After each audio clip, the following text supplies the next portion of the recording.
খেলা খেলে কোনো লাভ নেই। আপনারা যদি এই খেলা খেলেন, আমি কিন্তু বড় খেলোয়াড়। তাহলে হাজার হাজার কর্মীরা যারা অ্যারেস্ট হয়েছে তারা মানুষ নয়, তারা আপনার জন্য খাটেনি।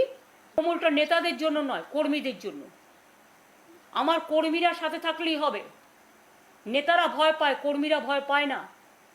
যারা যারা ভয় পাচ্ছেন, পার্টির থেকে টিকিট পেয়ে এমএলএ হয়েছেন, পার্টির থেকে টিকিট পেয়ে এমপি হয়েছেন, এতদিন ক্ষমতা এনজয় করেছেন। আজকে যেই পার্টি হেরে গেছে, সঙ্গে সঙ্গে অন্য পার্টির সাথে আন্ডারস্ট্যান্ডিং। কেউ বলছে সম্পদ বাঁচাতে, কেউ বলছে পুলিশ থ্রেট করছে ভয়ে, কেউ বলছে অ্যারেস্ট করবে ভয়ে। তাহলে হাজার হাজার কর্মীরা যারা অ্যারেস্ট হয়েছে তারা মানুষ নয়, তারা আপনার জন্য খাটেনি, তারা আপনাদের জন্য করেনি। আজকে তাদের কথা একবার চিন্তা করে দেখুন। সম্পদ বাঁচানোর জন্য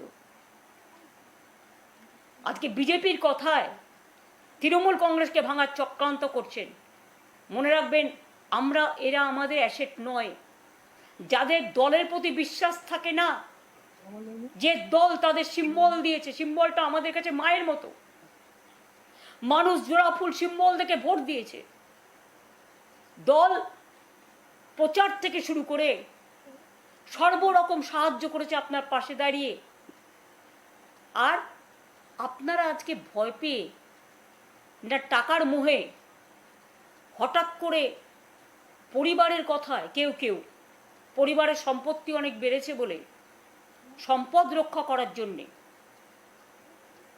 শুধুমাত্র তৃণমূল ভাঙার চক্রান্তের খেলা খেলছেন। মনে রাখবেন, এই খেলা খেলে কোনো লাভ নেই।